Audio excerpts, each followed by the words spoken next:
সুপ্রভাত বন্ধুরা, বনমালী গার্ডেনিং এবং কুকিং এর নতুন একটা ভিডিওতে সকলকে স্বাগত। আজকে যে গাছটি দেখছেন এটি একটি নিম গাছ। আমি একটা টবে বসিয়েছিলাম বনসাই করব বলে, কিন্তু সেটা আর করা হয়নি বলে প্রচুর বড় হয়ে গেছে।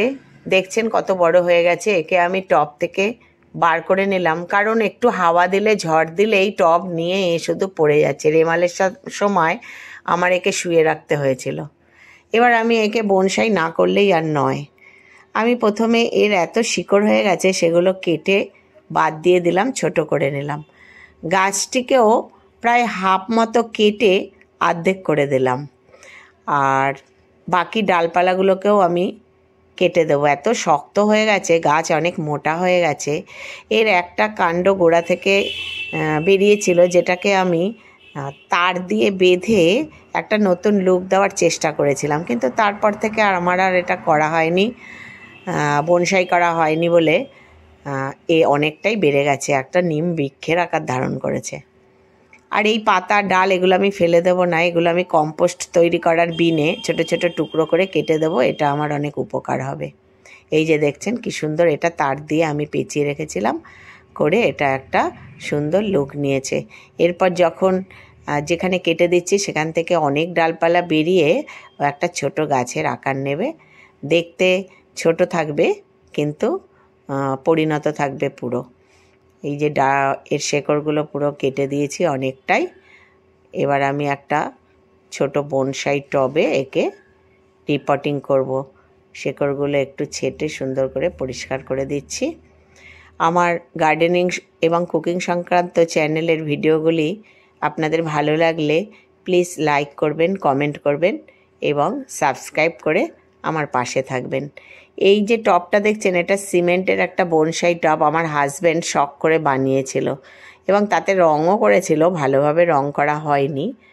আমি এটাতেই এখন একে রিপোর্টিং করব। আমি আমার বাগানের মাটি নিয়ে নিয়েছি 1 ভাগ, এর সাথে আমি পাতা পচা সার যে আমি তৈরি করি সেই কম্পোস্ট নিয়ে নেব 2 মুঠ মতো, আর নেব 2 মুঠ পরিমাণ বালি, বাড়ি তৈরি করার যে বালি থাকে সেই বালি, আর নেব একটু সাপ পাউডার।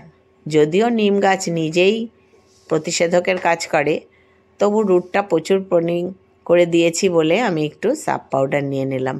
এবার টবের নিচে খোলামখুচি দিয়ে এই মেশানো মাটি আমি দিয়ে একে বসিয়ে দেব। একে খুব বেশি গভীর করে বসালে এ আবার অনেক বড় হয়ে যাবে, তাই আমি একে বেশিটা ডিপ করে বসাবো না।